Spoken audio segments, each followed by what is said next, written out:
الحمد لله رب العالمين والصلاة والسلام على أشرف الأنبياء والمرسلين نبينا محمد وعلى آله وصحبه أجمعين۔ نبوت کا آغاز اور وحی کا نزول۔ نبوت کا آغاز اور وحی کا نزول۔ پھر تیسرے سال کے رمضان میں جب آپ کی عمر 41ویں سال چل رہا تھا۔ پھر تیسرے سال کے رمضان میں جب آپ کی عمر کا 41واں سال چل رہا تھا، آپ صلی اللہ علیہ وسلم غار حرا کے اندر ذکر الہی اور عبادت میں مشغول تھے کہ یکایک حضرت جبریل علیہ السلام نازل ہوئے اور آپ کو وحی و نبوت سے نوازا۔ حضرت عائشہ رضی اللہ تعالی عنہ فرماتی ہے، رسول اللہ صلی اللہ علیہ وسلم پر وحی کا آغاز نیند میں اچھے خواب سے ہوا۔ آپ جو بھی خواب دیکھتے وہ سفیدہ صبح کی طرح نمودار ہوتا۔ پھر آپ کو تنہائی پسند آنے لگی۔ تنہائی سے مراد الگ تھلگ رہنا، خلوت نشینی آپ کو پسند آنے لگی۔ چنانچہ آپ غار حرا میں خلوت اختیار فرماتے۔ خلوت سے مراد تمام لوگوں سے الگ تھلگ، اسی سے ہم بیت الخلا کہتے ہیں۔ بیت الخلا میں انسان اپنے سارے فیملی ممبر سے بالکل الگ تھلگ ہوتا ہے۔ تو خلوت کا معنی کیا ہے؟ ایک ہے خلوت اور ایک ہے جلوت۔ ابھی جو ہم بیٹھے اسے کہتے ہیں جلوت، ہم لوگوں کے درمیان بیٹھے ہیں۔ خلوت کیا ہے؟ ہم لوگوں سے بالکل الگ تھلگ ہو کر خلوت نشینی اختیار کریں۔ آپ غار حرا میں خلوت اختیار فرماتے اور کئی رات گھر آئے بغیر عبادت کرتے اور اس عرصے کے لیے توشہ بھی لے جاتے۔ توشہ سے مراد کیا ہے؟ کھانے پینے کی اشیاء، ضروریات زندگی کی اشیاء اپنے ساتھ کچھ لے کر جاتے۔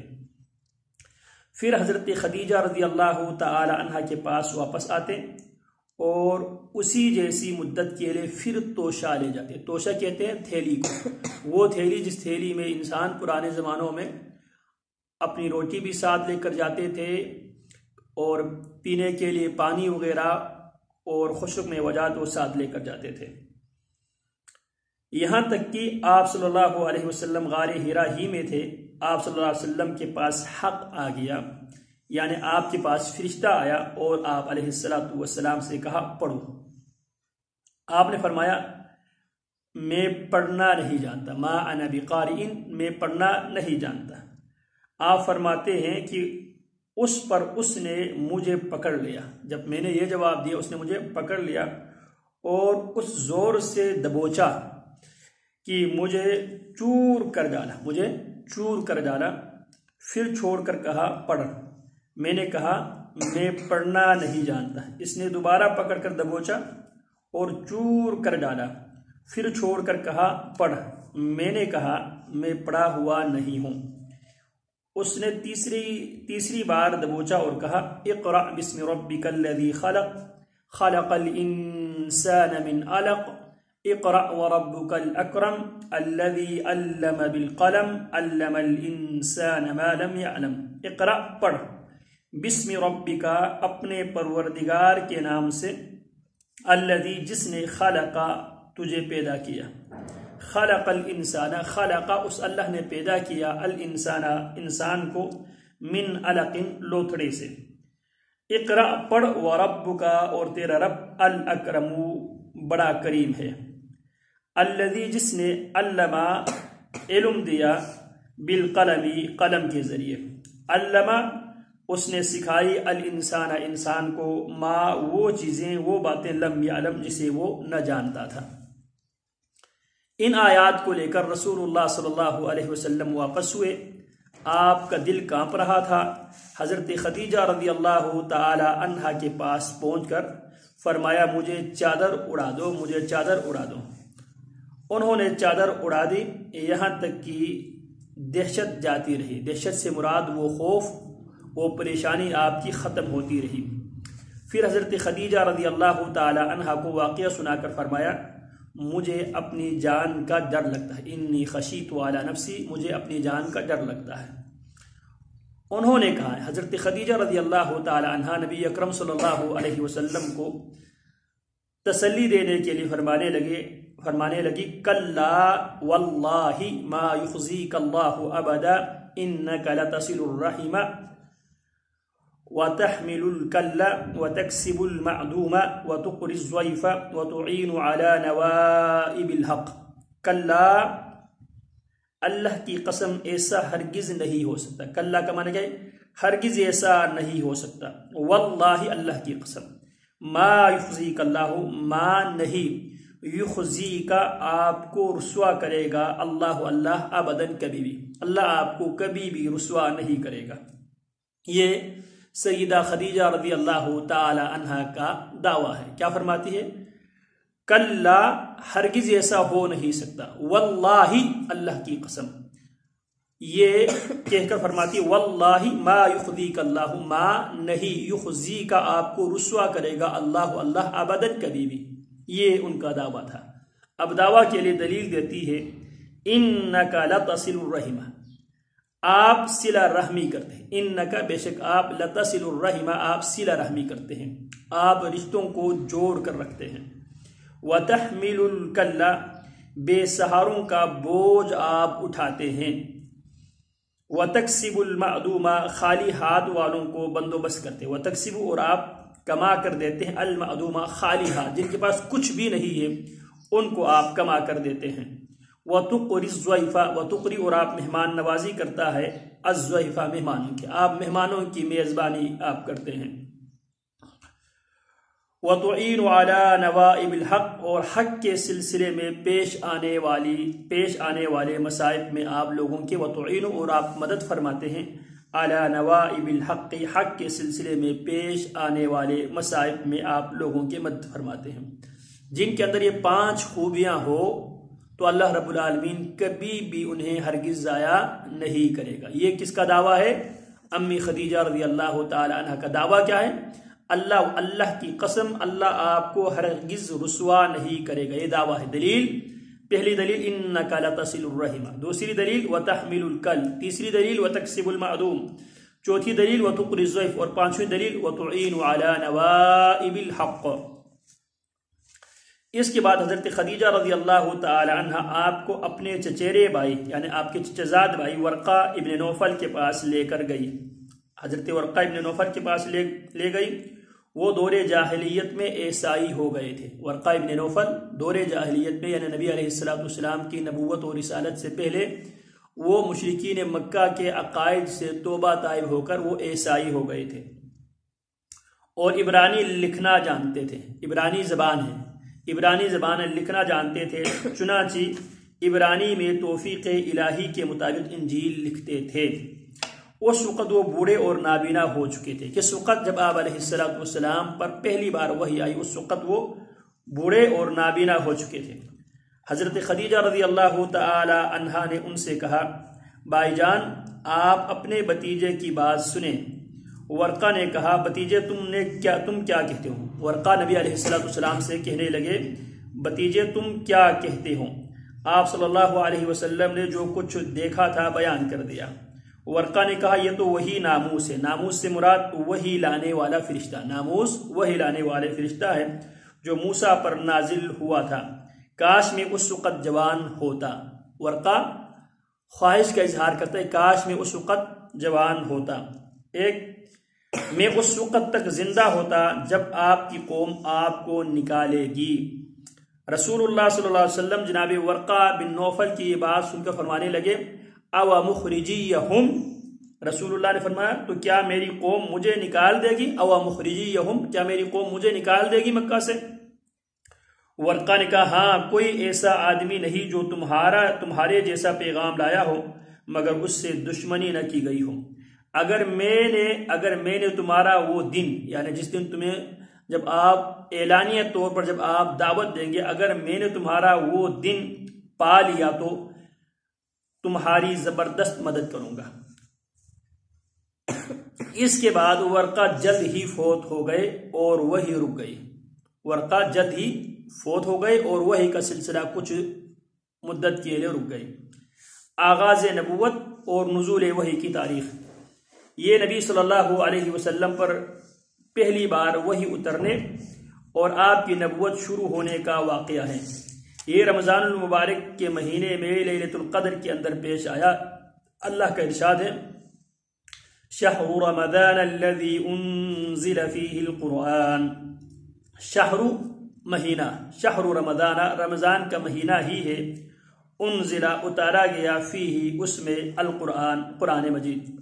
نیز ارشاد فرمایا اب شہر رمضان کے کس عشرے میں ہے؟ انا انزلناہ فی لیلۃ القدر، انا بے شک ہم نے انزلناہ اسے اتارا ہے فی لیلۃ القدر عزت والی رات میں۔ قرآن مجید کو ہم نے عزت والی رات میں ہم نے اتارا ہے۔ صحیح احادیث سے یہ بھی ثابت ہے کہ یہ واقعہ رات کے پچھلے پہر سموار کی فجر طلوع ہونے سے پہلے پیش آیا تھا۔ صحیح احادیث میں یہ بھی ثابت ہے کہ یہ واقعہ نبی علیہ السلام کے پاس جو جبریل آئے تھے، 3 بار آپ علیہ السلام کو انہوں نے گلے لگا کر آپ علیہ السلام کو دبوچا تھا، یہ کب پیش آیا ہے؟ رات کے پچھلے پہر۔ رات کے پچھلے پہر، پہر کا کیا مطلب ہے پتہ ہے؟ دن اور رات میں کل 8 پہرے، کتنے؟ 8 پہر۔ ہر پہر میں 3 گھنٹے ہوتے ہیں۔ کتنے؟ 3 گھنٹے ہوتے ہیں۔ دوپہر کا مطلب کیا ہے؟ سورج طلوع ہونے کے بعد سے 2 پہر یعنی 6 گھنٹے۔ سپہر کا معنی کیا ہے؟ سورج طلوع ہونے کے بعد 6 پہر یعنی 3 پہر۔ 3 پہر میں کتنے گھنٹے آئیں گے؟ 9 گھنٹے، ٹھیک ہے؟ تو اب پچھلے پہر یعنی رات کے آخری حصے میں سموار کی فجر طلوع ہونے سے پہلے پیش آیا، یعنی عین سحری کے ٹائم پہ ان کو اس ٹائم پہ نبی علیہ السلام کے ساتھ یہ واقعہ پیش آیا۔ اور یہ وہ رات کی گھڑی ہوتی ہے جس میں اللہ رب العالمین آسمان دنیا پر تشریف لاتے ہیں، جس طرح رسول اللہ صلی اللہ علیہ وسلم فرماتے ہیں ینزل ربنا کل لیلۃ الی السماء الدنیا حین یبقى ثلث اللیل الاخرہ۔ ہمارے رب روزانہ ہر رات آسمان دنیا پہ اس وقت تشریف لاتے ہیں جب رات کی آخری پہر، تو یہ وہ آخری پہر ہے جس کو تہجد کا بھی پہر کہا جاتا ہے۔ یہاں اس ٹائم پہ رسول اللہ صلی اللہ علیہ وسلم پر وحی آئی، پیش آیا، چونکہ لیلۃ القدر رمضان کی آخری 10 راتوں میں سے کسی طاق رات میں ہوا کرتی ہیں۔ اب اللہ نے کیا فرمایا؟ پہلے فرمایا قرآن مجید شہر رمضان الذی انزل فیہ القرآن، رمضان کا مہینہ وہ مہینہ ہے جس میں قرآن مجید کو اتارا گیا۔ پھر رمضان المبارک کس رات میں اتاری گئی؟ اللہ کیا فرماتے ہیں انا انزلناہ فی لیلۃ القدر وما ادراک ما لیلۃ القدر لیلۃ القدر خیر من 1000 شہر تنزل الملائکۃ والروح فیہا بإذن ربهم من كل امر سلام هي حتى مطلع الفجر۔ تو اب وہ جو لیلۃ القدر رمضان کے آخری عشرے کی طاق راتوں میں ہوا کرتی ہے، اور اس سال سموار 21 رمضان کو پڑا تھا۔ کیلنڈر کے اعتبار سے جب دیکھا گیا تو نبی رسول اللہ صلی اللہ علیہ وسلم پر جس سال وحی آئی اس سال رمضان المبارک کے جو سموار کون سی تاریخ بنتی ہے؟ 21 رمضان المبارک۔ 21 رمضان المبارک کیا بنتی ہے؟ سموار کی تاریخ، کیونکہ سموار واضح ہے۔ تو اس سال سموار رمضان 21 رمضان کو پڑا تھا، اسی لیے اس سے یہ نتیجہ نکلتا ہے کہ آپ صلی اللہ علیہ وسلم کی نبوت آپ کی پیدائش کے 41ویں سال 21 رمضان سموار کی رات شروع ہوئی۔ اسی روز اگست کی 10 تاریخ تھی۔ اسی روز یعنی شمسی کیلنڈر کے اعتبار سے ایک ہے قمری کیلنڈر اور ایک ہے شمسی کیلنڈر۔ تو شمسی کیلنڈر کے مطابق 10 اگست کی 10 تاریخ تھی اور سال 610 عیسوی جس کو ہم میلادی کہتے ہیں۔ قمری حساب سے اس وقت آپ صلی اللہ علیہ وسلم کی عمر 40 سال 6 ماہ 6 مہینے 12 دن۔ قمری اعتبار سے آپ علیہ السلام کی اس وقت عمر 40 سال 6 مہینے 12 دن تھی، اور شمسی حساب سے 39 سال 3 مہینے 22 دن، لہٰذا آپ کی بعثت 40 سال شمسی کے سرے پر ہوئی۔ سرے سے مراد اس کے شروع میں۔ وحی کی بندش اور دوبارہ نزول۔ جیسا کہ بتایا گیا غار حرا میں پہلی وحی اتر کر بند ہو گئی تھی۔ یہ بندش کئی روز تک قائم رہی۔ اس کی وجہ سے نبی صلی اللہ علیہ وسلم کو سخت رنج و ملال، آپ علیہ السلام سخت پریشان ہوا، لیکن مصلحت الہی اسی میں تھی، کیونکہ اس طرح خوف جاتا رہا، معاملے کی نوعیت کو سمجھنے کا موقع ملا، اور دوبارہ وحی کی مشقت جھیلنے یعنی برداشت کرنے کے لیے صرف یہی نہیں کہ طبیعت آمادہ ہو گئی، بلکہ ایک گونا شوق و طلب بھی پیدا ہوئی، اور آپ صلی اللہ علیہ وسلم دوبارہ وحی آنے کا انتظار فرمانے لگے۔ ادھر گوشہ نشینی کی بقیہ مدت پوری کرنے کے لیے آپ صلی اللہ علیہ وسلم ورقا کے پاس سے پلٹ کر دوبارہ غار حرا میں تشریف لا چکے تھے۔ پھر جب ماہ رمضان ختم ہو گیا اور آپ کی مدت اعتکاف پوری ہو گئی تو حسب عادت پہلی شوال کی صبح حرا سے اتر کر مکہ مکرمہ روانہ ہوئے۔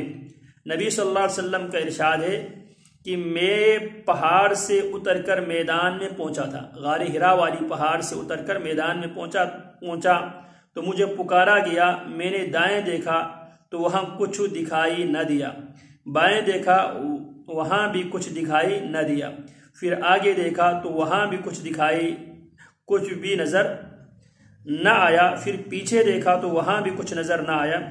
اس کے بعد میں نے سر اوپر اٹھایا تو کیا دیکھتا ہوں، جو فرشتہ غار حرا میں میرے پاس آیا تھا وہی آسمان و زمین کے درمیان کرسی پر بیٹھا ہوا ہے، اور یہ دیکھ کر میرا پورا وجود اس کے رعب سے بھر گیا، اس فرشتے کے رعب سے بھر گیا، یہاں تک کہ میں زمین کی طرف جا جھکا۔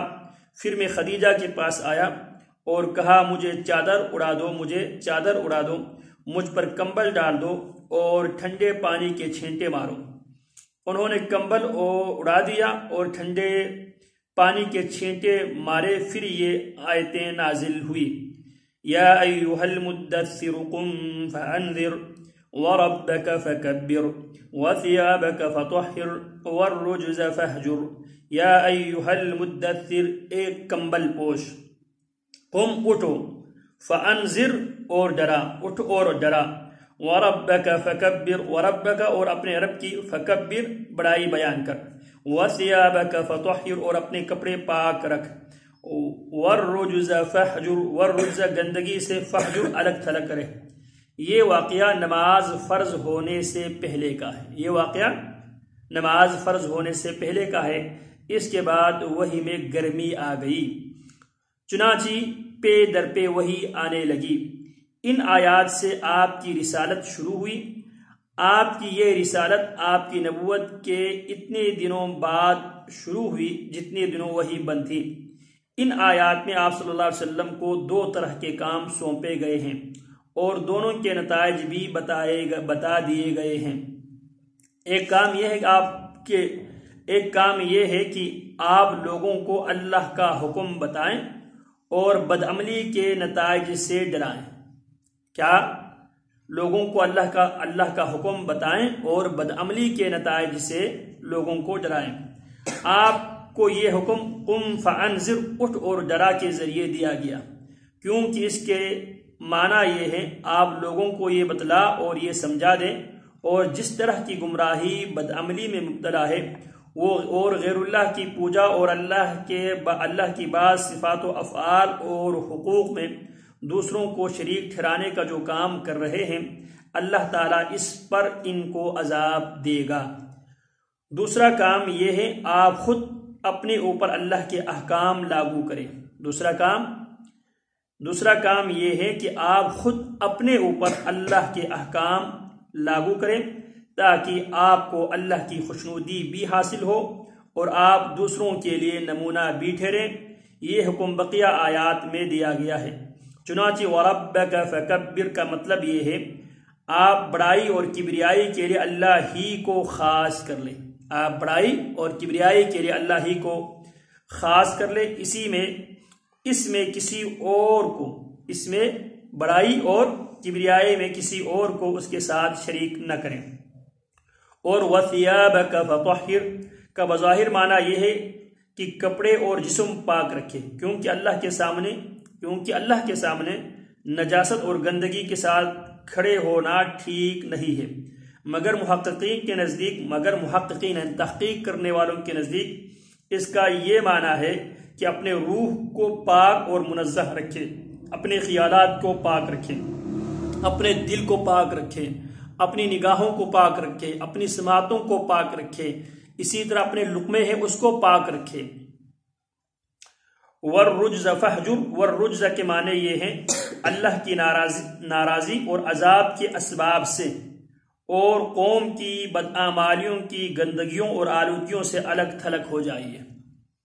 یہاں نجاست کی بھی دو قسمیں ہیں اور طہارت کی بھی دو قسمیں ہیں، ایک ہے طہارت معنوی اور ایک ہے طہارت حسی، اسی طرح ایک ہے نجاست معنوی اور ایک ہے نجاست حسی۔ نجاست معنوی سے مراد وہ معنوی طور پر نجاست ہے، مثال کے طور پہ مشرک عقیدے اور ذہن کے اعتبار سے وہ پلید ہے، ناپاک ہے، یہ ہے نجاست معنوی۔ ایک ہے نجاست حسی، جس نجاست کو ہم حواس خمسہ سے محسوس کر سکتے ہیں، مثال کے طور پر ہم کسی کے پاخانے پیشاب کو دیکھ کر ہم محسوس کرتا ہے یہ گندگی ہے، نجاست ہے، یا ہمیں اس کی بو آتی ہے، یا ہمیں وہ پیشاب کرتے ہوئے اس کی آواز ہمیں سنائی دیتے ہیں، یا ہم رات کی تاریکی میں ہمارے ہاتھ لگ جاتے ہیں تو بچے نے پیشاب کیے ہوتے تو ہم ٹچ کر کے اس کو کیا کرتے ہیں، محسوس کرتے ہیں، تو اسے کہتے ہیں حواس خمسہ۔ حواس خمسہ سے مراد دیکھ کر، سن کر، سونگ کر اور چکھ کر اور دوسرا ٹچ کر کے، چھو کر، تو یہاں پر ہر قسم کی غلاظت موجود ہے۔ اسی طرح طہارت معنوی سے مراد اپنے عقیدے کو پاک رکھنا، اپنے عبادات کو پاک رکھنا، معاملات کو پاک رکھنا، یہ کیا ہے، طہارت معنوی ہے۔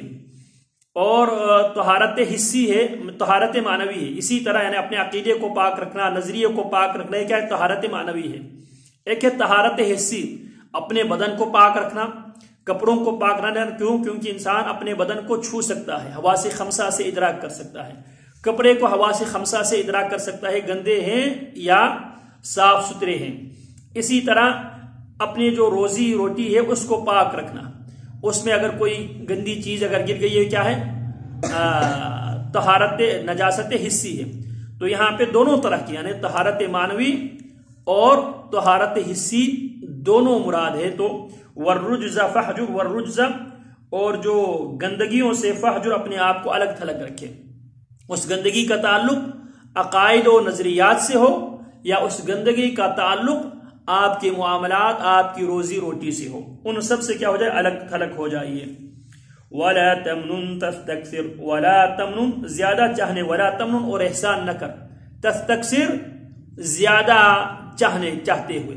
اب عموماً ہمارے ہاں بھی یہ ہوتا ہے، جب ہم شادی میں اس کو کیا کہتے ہیں، نیندرا کہتے ہیں، کیا کہتے ہیں، جو پیسہ دیتے ہیں وہ اس نیت سے دیتے ہیں میں اس کو دے رہا ہوں 50 روپیہ، تو میں یہ امید رکھتا ہوں جب وہ میرے بچے کی شادی میں کتنے دے، 100 روپیہ دے، یا وہ مجھے اس کے ریٹرن کیا کس میں دے، 1000 میں دے، 500 دیتا ہو تو 1000 کا توقع رکھا جاتا ہے، 1000 دے تو 2000 1500 کا توقع رکھا جاتا ہے۔ تو یہ کیا ہے، احسان کرتے ہیں زیادہ کمانے کی نیت سے، یہ بھی سود کی شکلوں میں سے ایک شکل ہے۔ وَلَا تَمْنُن احسان نہ کر، تستکثر زیادہ چاہنے کے لیے، کا مطلب یہ ہے کہ اس دنیا میں احسان کے بدلے کی خواہش، یعنی اس دنیا میں احسان کے بدلے کی خواہش اور امید نہ رکھے، بلکہ یہ سمجھ لے کہ یہ مشکلات اور آزمائشوں کا راستہ ہے، لہٰذا اپنی قوم کا دین چھوڑنے اور ایک اللہ کی طرف بلانے پر تکلیف کے جمع ہے، تکالیف اور دشواریاں سہنے کے لیے تیار رہیں۔ وَلِرَبِّكَ فَاصْبِرْ، وَلِرَبِّكَ اپنے رب کے لیے فَاصْبِرْ آپ صبر کریں۔ اب آپ کے آج کے بعد سے اب آپ کی آزمائش اب شروع ہونے والے ہیں، تو لہذا آپ وَلِرَبِّكَ فَاصْبِرْ اس راستے میں آنے والی آزمائشوں اور مصیبتوں پر اپنے رب کے لیے آپ صبر کیجیے۔ تبلیغ کا آغاز، ان آیات کے اترنے کے بعد نبی صلی اللہ علیہ وسلم دعوت و تبلیغ کے کام میں لگ گئے۔ چونکہ آپ کی قوم اکھڑ اور بت پرست تھی، اکھڑ اور بت پرست تھی، باپ دادے سے جو کچھ ہوتا آیا، باپ دادا سے جو کچھ ہوتا آیا تھا اسی کو حق سمجھتی تھی، اس میں اکڑ اور تکبر بھی بہت تھا، نیز وہ اپنے معاملات کے فیصلے تلوار سے کیا کرتی تھی، اس لیے اللہ نے آپ صلی اللہ علیہ وسلم کے لیے یہ راستہ چنا کہ تبلیغ کا کام خاموشی رازداری سے کرے اور صرف اسی کو مخاطب کرے جو بلا حق پسند قابل اطمینان ہو شروع میں، اور ان میں بھی سب سے پہلے اپنے گھر، کنبے، قبیلے اور دوست احباب کو دعوت دے۔ پہل ایمان لانے والے، اس پروگرام کے مطابق نبی صلی اللہ علیہ وسلم نے دعوت و تبلیغ شروع کی تو کئی خوش قسمت لوگوں نے اسے لپک کر قبول کیا اور آپ پر ایمان لے آئے۔ ان میں سب سے پہلا نام سیدہ خدیجہ رضی اللہ تعالی عنہا کا ہے۔ وہ آپ کی بیوی ہونے کی وجہ سے آپ کے بلند اخلاق اور اعلیٰ کردار کو سب سے اچھی طرح جانتی تھی۔ انہیں یہ بھی پتہ تھا کہ آخری نبی کا آمد ابھی باقی ہے، اور آپ کے تعلق سے کچھ معجزانہ حالات و واقعات بھی سن چکی تھی، اور آپ صلی اللہ علیہ وسلم میں نبوت و رسالت کی جھلک بھی دیکھ چکی تھی۔ ان سب پر مستزاد یہ کہ ورقہ جیسے صاحب علم و بصیرت نے بتایا تھا کہ ہیرا میں جو فرشتہ آپ کے پاس آیا تھا وہ حضرت جبریل علیہ السلام تھے، اور جو کچھ لائے تھے وہ وحی الہی تھی، اور سب سے آخری بات یہ کہ سورہ مدثر کی ابتدائی آیات جب اتر رہی تھی تو سیدہ خدیجہ رضی اللہ تعالی عنہا بنفس نفیس وہاں موجود تھی، اس لیے یہ بالکل فطری بات تھی وہ سب سے پہلے ایمان لاتی۔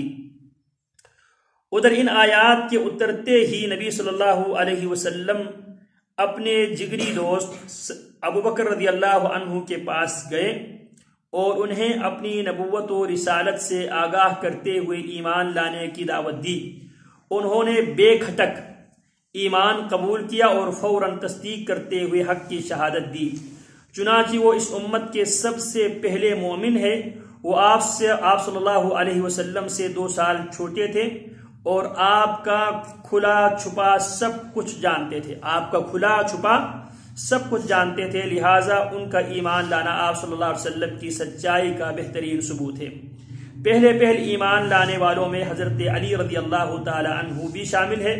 وہ نبی صلی اللہ علیہ وسلم کے زیر کفالت تھے، آپ ہی کے پاس رہتے تھے اور آپ ہی ان کے کھانے پینے کا بندوبست اور ان کی دیکھ بھال کرتے تھے۔ کیونکہ قریش قحط ساری سے دوچار تھے، ابو طالب کے پاس مال کم اور اولاد زیادہ تھی، لہٰذا ان کے بیٹے جعفر کو حضرت عباس پال رہے تھے اور حضرت علی کو نبی صلی اللہ علیہ وسلم نے پالا تھا۔ وہ آپ کے بچوں کی طرح آپ کے یہاں رہتے تھے اور آغاز نبوت کے وقت بلوغت کے قریب پہنچ چکے تھے، اور ایک قول کے مطابق ابھی 10 سال کے تھے۔ کون؟ سیدنا علی رضی اللہ تعالی عنہ۔ جو کچھ آپ صلی اللہ علیہ وسلم کرتے وہی وہ بھی کرتے تھے، لہٰذا جب آپ نے ان کو اسلام کی دعوت دی تو وہ مسلمان ہو گئے، اور بچوں میں سب سے پہلے مومن تھے سیدنا علی رضی اللہ عنہ۔ اسی طرح پہل ایمان لانے والوں میں رسول اللہ صلی اللہ علیہ وسلم کے آزاد کردہ غلام حضرت زید بن حارثہ بن شراحیل الکلبی رضی اللہ تعالی عنہ بھی تھے۔ یہ دور جاہلیت میں گرفتار کر کے بیچ دیے گئے تھے، پھر انہیں حکیم بن حزام نے خرید کر اپنی پھوپھی، یعنی حکیم بن حزام کی پھوپھی ہے کون؟ حضرت خدیجہ رضی اللہ تعالی عنہ۔ یہ حکیم بن حزام کے بارے میں مشہور ہے، یہ مکہ کعبۃ اللہ میں پیدا ہوا ہے۔ کون؟ حکیم بن حزام۔ اور حضرت عائشہ رضی اللہ تعالی عنہ، جو حکیم بن حزام نے حضرت زید بن حارثہ رضی اللہ تعالی عنہ کو جو ہے حضرت خدیجہ رضی اللہ تعالی عنہ کو انہوں نے گفٹ کر دیا تھا اپنی پھوپھی کو۔ اپنی پھوپھی حضرت خدیجہ رضی اللہ تعالی عنہ کو دے دیا تھا، اور حضرت خدیجہ رضی اللہ تعالی عنہ نے کس کو؟ زید بن حارثہ کو۔ انہیں رسول اللہ صلی اللہ علیہ وسلم کی حوالے کر دیا تھا۔ جب ان کے والد اور چاچا کو ان کی موجودگی کا علم ہوا تو وہ رسول اللہ صلی اللہ علیہ وسلم کے پاس حاضر ہوئے اور عرض کی کہ فدیہ لے کر چھوڑ دیں اور فدیہ لینے میں بھی احسان فرمائیں۔ آپ صلی اللہ علیہ وسلم نے زید کو بلایا اور اختیار دیا کہ چاہیں آپ کے پاس رہیں، چاہیں والد اور چاچا کے ساتھ چلے جائیں۔ انہوں نے زید بن حارثہ رضی اللہ عنہ انہوں نے آپ کے ساتھ رہنا پسند کیا۔ آپ نے اسی وقت قریش کے مجمع میں جا کر اعلان فرمایا، آج سے زید میرا بیٹا ہے، یہ نبوت سے پہلے کا واقعہ ہے، اور میرا وارث ہوگا۔ کون؟ زید بن حارثہ۔ اسی لیے زید بن حارثہ کو زید بن محمد کہا کرتے تھے، اور میں اس کا وارث ہوں گا۔ اسی دن سے ان کا نام زید بن محمد کہا جانے لگا۔ والد اور چاچا یہ منظر دیکھ کر بخوشی واپس چلے گئے۔ کس کے؟ زید بن حارثہ کے والد اور چاچا یہ منظر دیکھ کر بخوشی واپس چلے گئے۔ یہ سارا واقعہ نبوت سے پہلے کا ہے۔ اسلام آیا تو اس نے منہ بولے بیٹے کا رواج ختم کر دیا اور حضرت زید کو زید بن حارثہ کہا جانے لگا۔ یہ چاروں حضرات اس دن ایمان لائے تھے جس دن سورہ مدثر کی ابتدائی آیات نازل ہوئی تھی۔ کہنے والوں نے ان میں سے ہر ایک کے متعلق کہا ہے، سب سے پہلے وہی لائے ہیں۔ اس کے بعد حضرت ابوبکر رضی اللہ تعالی عنہ بھی تبلیغ میں سرگرم ہو گئے اور حق رسالت کی ادائیگی میں نبی صلی اللہ علیہ وسلم کے دایاں بازو بن گئے۔ وہ بڑے پاک دامن، پسندیدہ، نرم مزاج، شریف اور دریا دل پاک دامن، پسندیدہ، نرم مزاج، شریف اور دریا دل اور معزز تھے۔ کون؟ حضرت ابوبکر رضی اللہ عنہ۔ عرب کے انساب و واقعات سب سے زیادہ جانتے تھے۔ ان کے کردار و اخلاق، جود و سخا، علم و فضل، لین دین، میل جول کی خوبیوں کی وجہ سے ان کے پاس ہر قسم کے لوگوں کی آمد و رفت برابر رہا کرتی تھی۔ کن کے پاس؟ صدیق اکبر رضی اللہ تعالی عنہ کے پاس۔ اب جس کو وہ بلا اور بھروسہ کے لائق محسوس کرتے اسے اسلام کی دعوت دے دیتے۔ اسی طرح فضلہ صحابہ کرام کی ایک جماعت نے ان کے ذریعے اسلام قبول کیا، جن میں سر فہرست حضرت ابوبکر رضی اللہ تعالی عنہ کے ہاتھوں اسلام قبول کرنے والوں میں عثمان ابن عفان اموی، زبیر بن عوام اسدی، عبد الرحمن ابن عوف زہری، سعد ابن ابی وقاص زہری اور طلحہ بن عبید اللہ تیمی رضی اللہ عنہم کے نام آتے ہیں۔ عثمان ابن عفان بھی عشرہ مبشرہ میں سے ہے، زبیر بن عوام اسدی بھی عشرہ مبشرہ میں سے ہے، عبد الرحمن ابن عوف بھی عشرہ مبشرہ میں سے ہے، سعد ابن ابی وقاص بھی عشرہ مبشرہ میں سے اور طلحہ بن عبید اللہ تیمی بھی عشرہ مبشرہ میں سے ہیں۔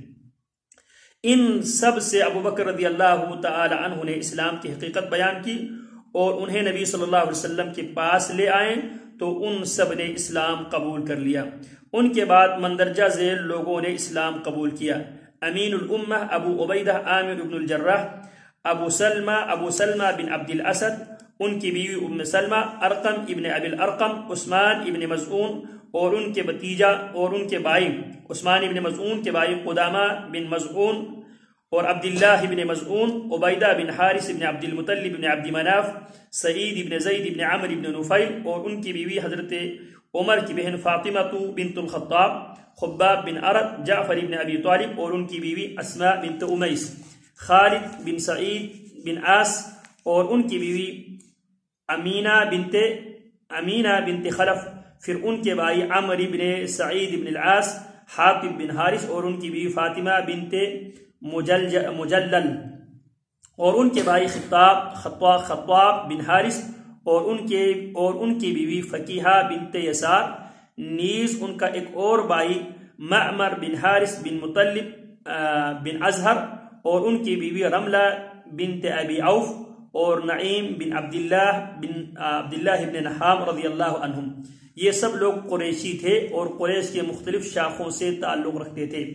اسی ابتدائی دور میں قریش کے علاوہ دوسرے قبائل سے جو لوگ اسلام لائے ان کے نام یہ ہیں: عبداللہ ابن مسعود الحزلی، مسعود ابن ربیعہ قاری، عبداللہ ابن جہش اور ان کے بھائی ابو احمد ابن جہش، سہیب بن سنان رومی، عمار ابن یاسر انسی اور ان کے والد یاسر اور ان کی والدہ سمیہ اور عامر ابن فحیرہ رضی اللہ عنہم۔ اوپر ذکر کیے گئے خواتین کے علاوہ جن عورتوں نے اسلام کی طرف سبقت کی ان کے نام یہ ہیں: ام ایمن برکہ الحبشیہ، ام ایمن برکہ الحبشیہ جو نبی صلی اللہ علیہ وسلم کو بچپن میں گود کھلایا کرتی تھی اور آپ کے والد کی لونڈی تھی۔ کون؟ ام ایمن برکہ الحبشیہ۔ حضرت عباس رضی اللہ تعالی عنہ کی بیوی ام الفضل لبابہ الکبریٰ بنت الحارث الہلالیہ رضی اللہ عنہ اور اسماء بنت ابی بکر رضی اللہ تعالی عنہ، اسماء بنت ابی بکر صدیق رضی اللہ عنہم وعنہن اجمعین۔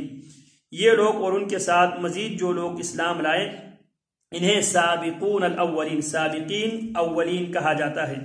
تلاش و جستجو سے معلوم ہوتا ہے جن کو قدیم الاسلام یا سابقین اولین کہا گیا ہے ان کی تعداد تقریباً 130 تک پہنچ جاتی ہے، لیکن ان میں سے ہر ایک کے اسلام لانے کا وقت ٹھیک معلوم نہیں ہو سکا۔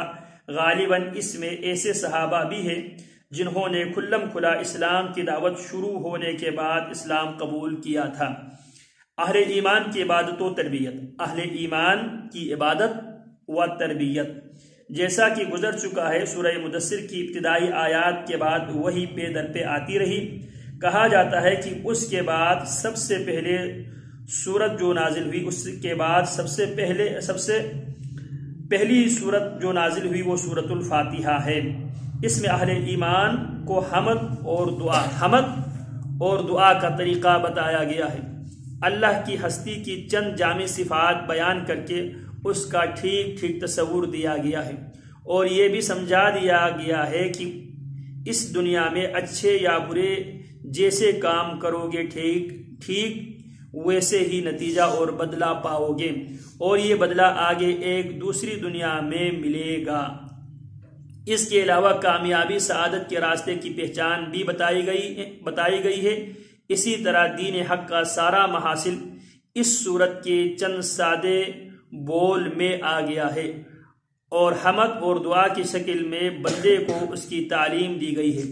کہا جاتا ہے کہ رسالت شروع ہونے کے بعد سب سے پہلے جو حکم دیا گیا وہ نماز کا حکم تھا۔ حضرت جبریل علیہ السلام نے تشریف لا کر نماز اور وضو کا طریقہ بتایا اور صبح شام 2 رکعت نماز پڑھنے کا حکم دیا۔ یوں مکمل طہارت اہل ایمان کی علامت ٹھہری۔ وضو کو نماز کی شرط قرار دیا گیا۔ سورہ فاتحہ نماز کی اصل اور حمد و تسبیح نماز کے اوراد و وظائف قرار پائے۔ سورہ فاتحہ نماز کی اصل اور حمد و تسبیح نماز کے اوراد و وظائف قرار پائے۔ اب نماز ہی اہل ایمان کی اصل عبادت تھی جو انہیں قائم کرنی تھی۔ اس کے لیے وہ نظروں سے دور جگہوں کا انتخاب کرتے اور کبھی کبھی وادیوں اور گھاٹیوں میں بھی چلے جاتے تھے۔ اسلام کے ابتدائی دنوں میں نماز کے علاوہ کسی عبادت یا امر و نہی کا پتہ نہیں چلتا۔ وہی آتی تھی توحید کے مختلف گوشوں کو بیان کرتی تھی۔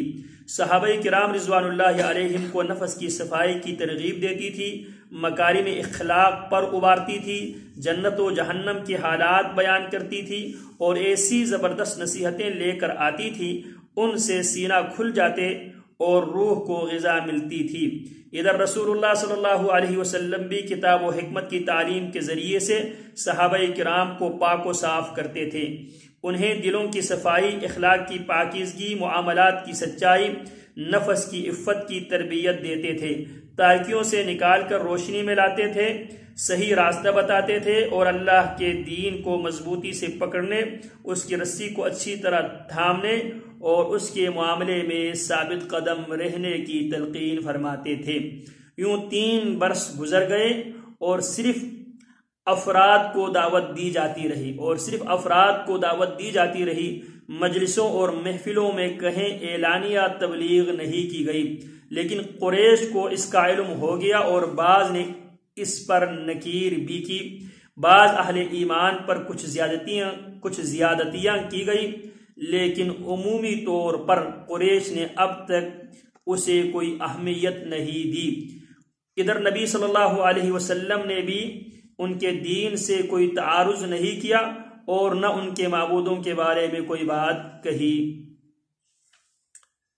ادھر تک ٹھیک ہے جی؟